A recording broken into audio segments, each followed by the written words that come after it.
আবার চলে এসেছি আমি তুষার, আমি অর্ঘ, and you are watching 80 Crazy Cricket. আমরা আবার চলে এসেছি সেই পেদো বাংলাদেশ আর ইন্ডিয়ার, মানে ইন্ডিয়া পেদো না, বাংলাদেশ পেদো বাংলাদেশের গল্প নিয়ে, যারা ইন্ডিয়ার সাথে আবার নোংরাভাবে হারতে চলেছে। তো একবার আজকে ডেটার কি কি হয়েছে সেটা ছোট্ট করে বলে দিই, তারপর আমরা লং ফরম্যাটে আলোচনা করব। ছোট্ট ইনফরমেশন হলো যে রবীন্দ্র জাদেজা আর অশ্বিনের মধ্যে মাত্র 199 রানের পার্টনারশিপ হয়েছে, 200 রান করতে দেয়নি বাংলাদেশ। তো বাংলাদেশের জনতা এবং বাংলাদেশের টিমের জন্য একটা হাততালি হয়ে যাচ্ছে। তার সাথে আমাদের জাদেজাকে সেঞ্চুরি করতে দেওয়া হয়নি, আমি এটা খুব কষ্ট পেয়েছি আমরা, এর জন্য এটা একটা বাংলাদেশের অ্যাচিভমেন্ট। হাততালি হাততালি হাততালি হাততালি হাততালি।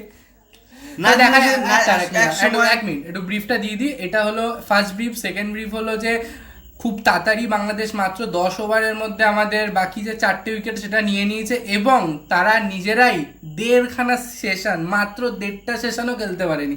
লাঞ্চের আগে আউট করেছে, লাস্টে টি এর আগে আমরা ব্যাটিং করতে নেমে গেছি। শুরু হোনে সে পহলেই খতম হো গয়া। ঠিক গার্লফ্রেন্ড ওকে বলে এটা সত্যি কথা। ঠিক আছে যেটা হচ্ছে পয়েন্ট, বাংলাদেশ প্রথমে ইন্ডিয়াকে বল করতে, এটা আজকে পুরোপুরি প্রপার বোঝা গেছে।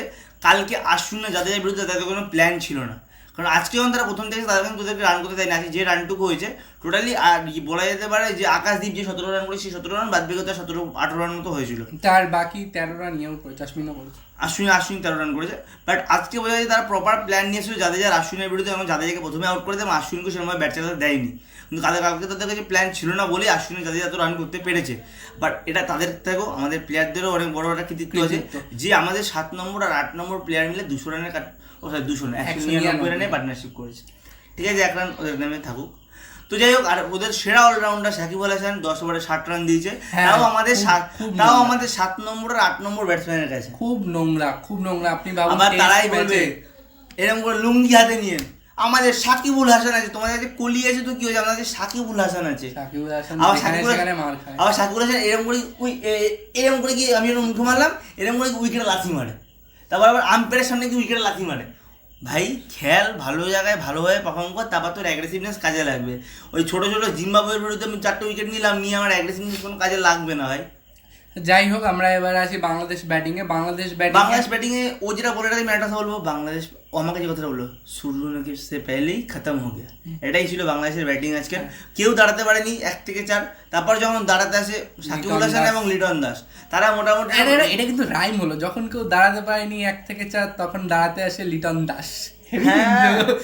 এটা আমি যখন কমেন্টে শুনছিলাম, কমেন্টাররা বলছিল 2022 সাল থেকে 2024-এ যখনই বাংলাদেশ টিম এরকম জায়গায় ফেসে গেছে, প্রত্যেকবার লিটন দাসের একটা ভালো ইনিংস এসেছে। রিসেন্ট আমি দেখেছি পাকিস্তানের বিরুদ্ধে খুব একটা দারুণ ইনিংস খেলেছিল। আর সত্যি কথা বলতে বাংলাদেশের একটা নোংরা মাইন্ড সেটা হচ্ছে সাকিবুল হাসান আর এই বাদ বাকি প্লেয়ারদের উপর ভরসা করা। আমি মনে করি ওখান থেকে কোনো একটা প্লেয়ারকে বাদ দিয়ে মেহেদী হাসান মিরাজ প্লেয়ারটাকে উপরে খেলাতে পারে, সেটা প্রত্যেক দিন রান করছে ভাই, নট আউট থাকছে। মেহেদী হাসান মিরাজ কিন্তু ভালো ব্যাটসম্যান, মানে যতটা ভালো বোলার তার থেকে ভালো ব্যাটসম্যান, আর খুব ভালো রিসেন্ট ব্যাটিং খুব ভালো ইমপ্রুভ করেছে। আর হয়তো আজকেও দেখবেন নট আউট ছিল, আগের ম্যাচগুলো পাকিস্তানের বিরুদ্ধে দেখবেন লিটন হিসেবে যদি কেউ দাঁড়িয়ে থাকে সেটা মেহেদী হাসান মিরাজ ছিল।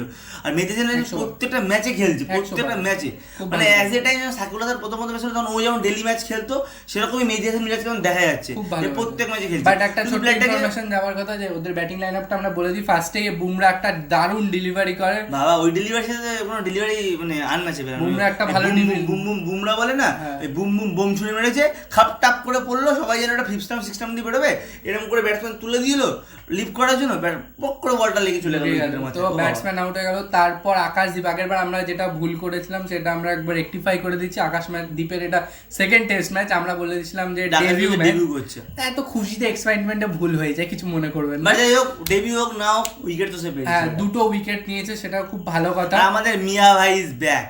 বাট সত্যি কথা বলতে এবার একটা জিনিস না একটু উপর নিচ হয়ে গেছে, বাট একটু লেভেলের উপর নিচ, সেটা হচ্ছে প্রত্যেকের আমরা দেখি সব থেকে বেশি ইকোনমিক্যাল বলার বুমরা থাকে। বাট এবার বুমরার থেকেও সিরাজ বেশি ইকোনমিক্যাল ছিল। হ্যাঁ, বুমরার থেকে সিরাজ বেশি ইকোনমিক্যাল। আর সিরাজের বল ধরাচর বাইরে দিয়ে যাচ্ছিল, মানে লোক খেলতে চাইছিল না, খেলতে ভয় পাচ্ছিল, এরকম একটা ব্যাপার ছিল। কিন্তু বুমরা 4টে উইকেট নিয়েছে, এটাও মাথায় রাখতে হবে। বুমরা 4টে উইকেট নিয়েছে, সিরাজ 2টো, আকাশদীপ 2টো এবং রবীন্দ্র জাদেজা 2টো। রবীন্দ্র জাদেজা 2 উইকেট নিয়েছে, ওটা মেন 2 উইকেট ছিল। মানে যখন সাকিব আল হাসান আর লিটন দাসের মধ্যে একটা পার্টনারশিপ তৈরি হয়েছিল, মানে যে মনে হচ্ছে যে না আমাদের যেমন রবীন্দ্র জাদেজা আশ্বিন করেছে, ওদের এই 2 প্লেয়ার না করে দেয়। হ্যাঁ, এখানে তৈরি হচ্ছে, এখানে একটা কথা মানতে হবে কি, নাম কি সাকিব আল হাসান, হাসি দিয়ে চলে গেছে। কিন্তু একটা যেটা কথা সেটা হলো যেখানে আমি বলবো রোহিত শর্মা ক্যাপ্টেন্সি প্রশংসা করব, কারণ কি যখন শান্ত সেম পজিশনে সেম একটা ভুল করেছে, সেই ভুলটা হলো যে রবীন্দ্র জাদেজা আশ্বিনের ক্ষেত্রে ফিল্ড পুরো খুলে দিয়েছিল, কিন্তু রোহিত শর্মা লিটন দাসের ক্ষেত্রে পয়েন্টটাকেও কাছে রেখেছে, শর্ট পয়েন্ট রেখেছে। তারপর লিটন দাস কি করলো, কাট মারলো, শর্ট পয়েন্টে গেল, সিঙ্গেল পেলো না, তারপরও বাধ্য হলো সুইপ মারতে, সুইপ মারলো, ডিপে ফিল্ডার রেখে দিয়েছিল, ডিপে ক্যাচ আউট হলো। অ্যান্ড সাকিবের যে আউটটা হয়েছে সেটা খুব আনফর্চুনেট আউট, এবং আই থিঙ্ক বলবো গেরে পাকানোর জন্য আউট, কোনো দরকার ছিল না রিভার্স। আর সাকিব গেরে পাকানো যে আউটটা হতে পারে, যে আউটে যে ক্যাচটা যে ছেলেটা ধরেছে, ঠিক আছে, সেই ছেলেটাও একটা গেরে পাকা, সেই ছেলেটা ওরকম করতে গিয়ে আউট হয়। মানে আমরা ঋষভ পান্তের কথা বলতে পারি। ঋষভ পান্তের আমি বলতে পারি যে ঋষভ পান্তের ওটা খেলার ধরনটাই ওটা, মানে ওই প্যাটার্নেই ও খেলে, অ্যাগ্রেসিভনেস থেকে বলার কথা ওর প্যাটার্ন, মানে ওর নেটে ওরকম ভাবে প্র্যাকটিস করে। বা এখন যদি রোহিত শর্মা বা বিরাট কোহলি যদি রিভার্স সুইপ মারতে গিয়ে আউট হতো, তাহলে আমি সেম কথাটাই বলতাম যে গেরে পাকামো, কেন কি ওটা খেলে না। কিন্তু সূর্যা কুমার যাদব বা ঋষভ পান্ত এরা যদি রিভার্স সুইপ মারতে গিয়ে আউট হয়, তো এটা ডে টু ডে শট ওদের কাছে, এটাতে আউট হবে, এটাতে 6 যাবে, এটাতে রান বেরোবে, এটা নর্মাল ব্যাপার, তাই না? বাট সত্যি কথা বলতে লিটন দাস সাকিব আল হাসান খেলছে, তার মনে হচ্ছে রানটা তো বড় হলে হতে পারে, বাট তারপর জাদেজা সে এমনভাবে দুজনকে আউট করে, দুটো সেট ব্যাটসম্যানকে, সেটা তখন মানে এবার না একটা আমাদের ব্যাপার তৈরি করে দিচ্ছি যে ম্যান অফ দ্য ম্যাচ কে হতে পারে। এদিকে আশ্বিন সেঞ্চুরি করে বসে আছে, এদিকে জাদেজা 86 রানের সাথে 2 উইকেট নিয়ে বসে আছে, সেট ব্যাটসম্যান মেন 2 উইকেট নিয়ে বসে আছে। সে সাকিবুল হাসানকে মেন মনে করি না, তবু সেট হয়েছিল তো মেন উইকেট, অসুবিধা নেই। বাট যখন সাকিবুল হাসানের উইকেট পড়ে গেল, তখন রোহিত শর্মা ড্রেসিং রুমে ইশারা করে বলে দিয়েছিল যে আমি ব্যাট করতে চাই, ব্যাট, মানে এদেরকে খাটাতে চাই। তো যাই হোক, এই করতে করতে অল আউট হয়ে গেল আমাদের বাংলাদেশ টিম। আমরা এর জন্য খুব খুশি, একটা হাততালি। তো বাংলাদেশ টিম অল আউট হয়ে যাওয়ার পর যদি এই ভিডিওটা কোনো বাংলাদেশ প্রেমীদের কাছে যেয়ে থাকে, তাহলে তাদের জন্য একটাই কথা, তাদের জন্য একটা 1 মিনিটের জন্য নীরবতা বলার হতেই পারে, 1 সেকেন্ডের জন্য আমরা করে দিলাম, কিছু মনে করবেন না। বাট এরপর আসা যাক ইন্ডিয়ান টিমের কাছে। ইন্ডিয়ান টিম ব্যাট করতে নামে যখন 230 রানের লিড ছিল, ব্যাট করতে নামার পর রোহিত শর্মা এবং জসপাল খুব অ্যাগ্রেসিভ ওয়েতে শুরু করে। ফার্স্ট ওভারেই জসপাল মেরে দেয় হলো 10 রান, আমরা খুব ভাবতে পারিনি 10 রান মেরে দেবে। টি20 খেলা শুরু করেছে। বাট রোহিত শর্মা যে আউটটা ছিল, একটা মানে বডি লুজ হয়ে গেছিল, বডি পুরো খুলে গেছিল। এখন তুমি বডি খুলে যাও, মানে এইভাবে দাঁড়াতে হবে, তো বডি ওপেন হয়ে গেলে পরে ইনসাইড এজ লাগার চান্স বেশি হয়ে যায়, সেটাই হয়েছে রোহিত শর্মার ক্ষেত্রে। রোহিত শর্মা যে মাইন্ডসেটটা ছিল যে যাও তাড়াতাড়ি করে মারো, রান করে চলে আসো, এই বাইরের বলগুলো জসপাল যে মারার চেষ্টা করছিল, যার জন্য ভিডিও ছিল। মানে শুভমান গিল বলতে চলে এসেছে যে ভাই ওয়াইড লাইনের বাইরে বল যাচ্ছে, এটা মারতে আসছে, ভাই বলারকে দাঁড় করিয়ে দিয়ে শুভমান গিল বলতে চলে এসেছে ওয়াইড লাইনের বল যাচ্ছে, মারিস না, মারিস না। আর সত্যি কথা বিরাট কোহলি আনফরচুনেট আজকেও আউট হয়নি, আজকেও বেচারা কি করলো ভগবান জানে। রিভিউ ছিল, রিভিউ নিল না, ও কোনো করলে প্যাডেই লেগেছে, আম্পায়ার আউট তুলে দিল, আউট নিয়ে চলে গেল বাইরে। বাট আজকে আনফরচুনেট রোগে যদি সেঞ্চুরিটা দেখতে পেল না, নেক্সট ম্যাচে দেখতে হবে।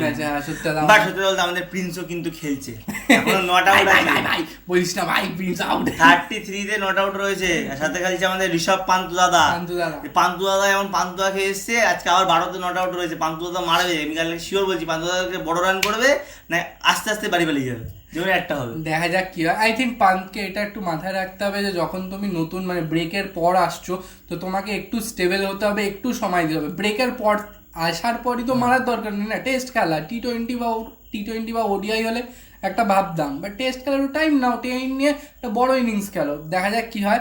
তো আমরা থার্ড ডেতে কি হচ্ছে সেটা দেখতে চলে আসবো, পরের দিন দেখিয়ে দেবো। কিন্তু তার আগে আপনারা আজকেও কমেন্ট বক্সে আবার লিখুন আপনাদের মাঝে প্লেয়ার অফ দ্য ম্যাচ কে হতে পারে, আমরা দেখি কার কারটা ঠিক হয়, কার কারটা ভুল হয়। লিখে ফেলুন দেখি রাত্রি man of the match, player of the match. আচ্ছা প্লেয়ার অফ দ্য ম্যাচ, দেখা যাক নেক্সট ডেতে কি হয়। না যাতে যায় শুধু লিখে দেবেন। আপনারা প্লিজ চ্যানেলটাকে সাবস্ক্রাইব করে দেবেন, প্লিজ ভিডিওটা লাইক করুন, অ্যান্ড কমেন্ট বক্সে জানান যে আপনাদের ভিডিও কেমন লাগছে। আর কোনো যদি ডিমান্ড থাকে আমাদের বলুন, আমরা আপনাদের ডিমান্ড। তার আগে আমার একটা ডিমান্ড আছে, আমি বলে দিচ্ছি। আমি যেমন আশ্বিন যাকে দেখছি যেমন প্রপার ব্যাটসম্যান ব্যাট করছে, আমি দেখতে চাই রোহিত শর্মা বিরাট কোহলি বল করছে, এটা জিজি দাদার আমল। এটা আমার পার্সোনাল ওপিনিয়ন বললাম। আই থিঙ্ক টেস্টের থেকে হয়তো যদি টি20 তে হতো দেখতে পারতাম আমরা, টেস্টও হতে পারে, ওডিআই তো হতে পারে, দেখা যাক কি হয়। হ্যাঁ দেখা যাক। আজকের ভিডিও এখানেই শেষ, বাই বাই, নেক্সট ভিডিওতে বাই বাই, টাটা।